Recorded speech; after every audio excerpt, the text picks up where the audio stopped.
So now we're going to look at another case study of community formation.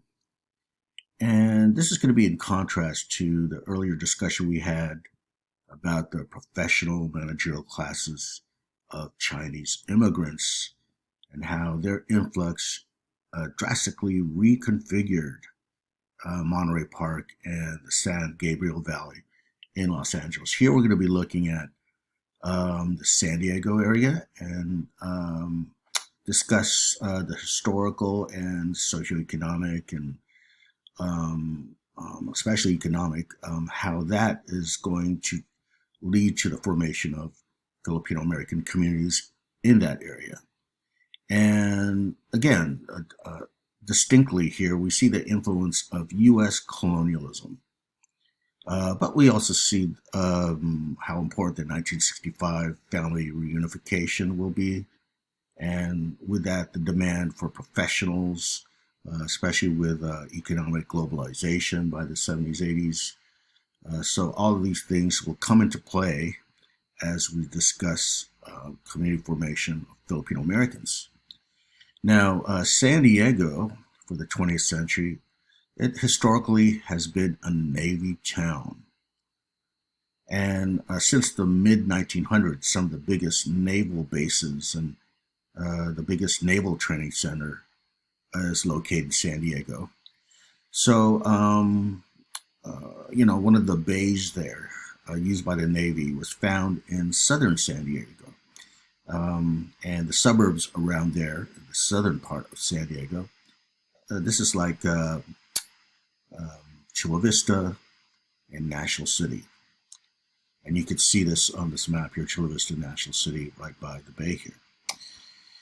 Okay, now during this time, and that's during the 50s and 60s, and even remaining in the 70s at some areas, what was widely practiced there in San Diego was restrictive covenants. Okay, and basically, restrictive covenants are agreements between the various parties involved in home sales, home purchases, let's say the bank, real estate, and so on. All right. What they do is have agreements among all the parties involved not to sell to ethnic minorities. So this was widespread practice all over the United States before the age of civil rights and even into the 70s, as I just mentioned. And certainly in San Diego, you see this in practice, which is why I'm discussing here South Bay San Diego. These are, again, here's the border, and then here's these various communities, neighborhoods in South San Diego. Here's one part of the Navy base here.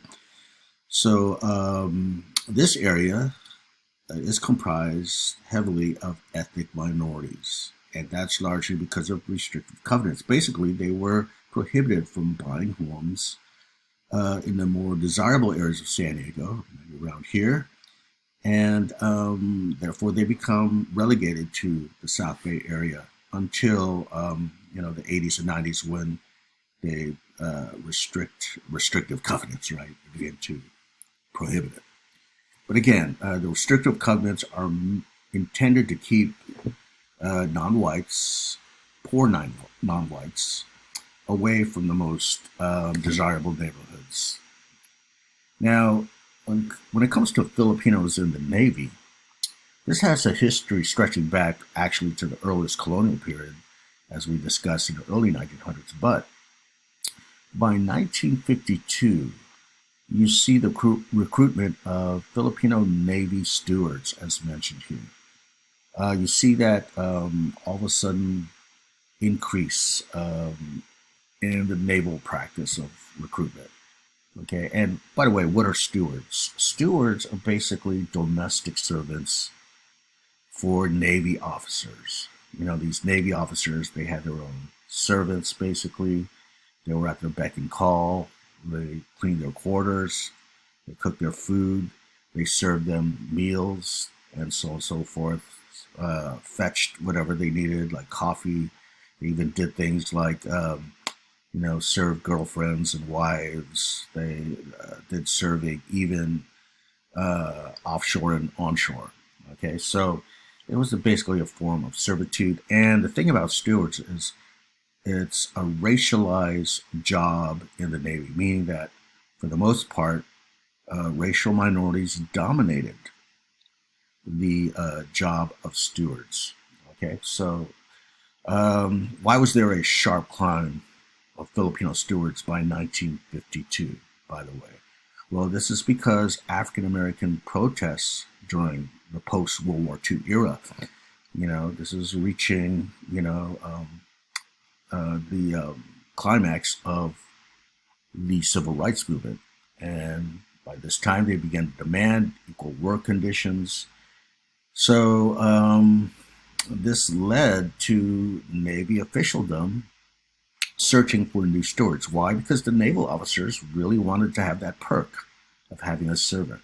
Right? So what was the remedy for this labor problem that the Navy faced?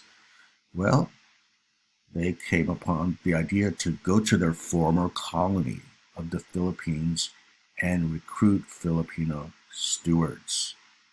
So thus you have a high number of Filipinos who ended up in this Navy town of San Diego.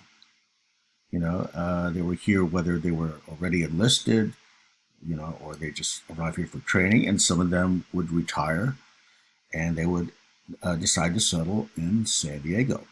But again, let me remind you that these neighborhoods back then are comprised predominantly of ethnic minorities. Okay, so by the way, stewardship was abolished by 1970s because it was recognized that it was a form of racial exploitation.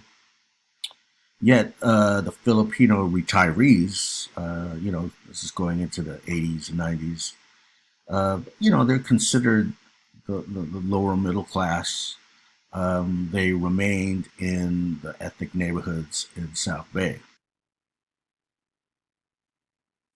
And then by the 1970s and 1980s, you have a larger number of well-educated and professional Filipino immigrants coming into San Diego. Now, even before the 1970s, there were some Filipino nurses and professionals, but as we know, with the 1965 Immigration Act and with economic globalization, we know that professionals and highly educated workers are now given preferential treatment in terms of, influx as an immigrant into the United States.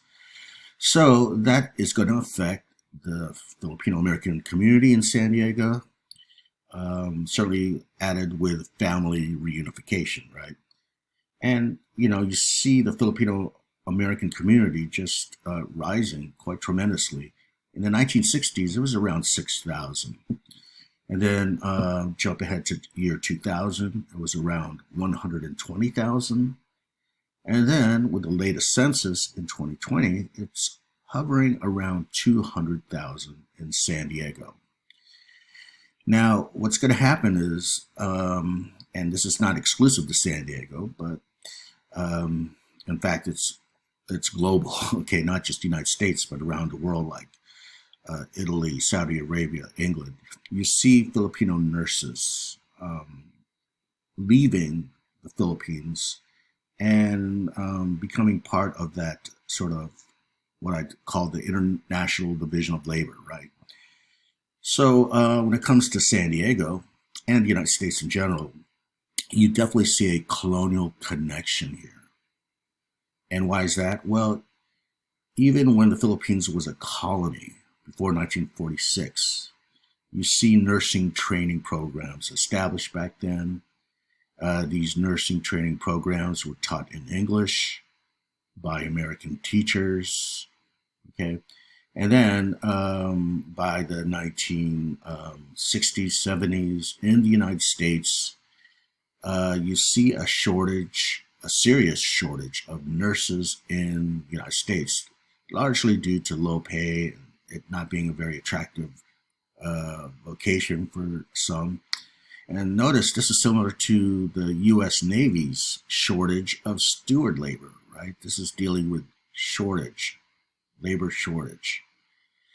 So, in the United States, rather than say raise the wages and benefits of American nurses, well, they decided to go to their former colony in search for a cheap labor force, the Philippines.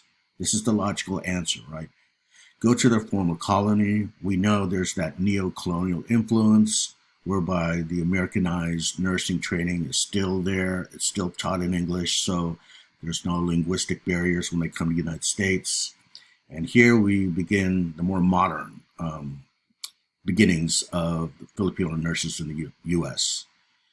Again, after the 1965 Immigration Act, you see now professionals becoming the preferred category. And here's when Filipinos became a permanent part of the U.S. nursing labor force. Um, now, in the earliest times here, when they first came here, they were underpaid and relegated to the lower positions. Okay, and that doesn't surprise us because, as we mentioned, they're seen as the more expandable labor force, right? So they're given the more lower positions. Plus, it's still cheap labor, so they're paid less.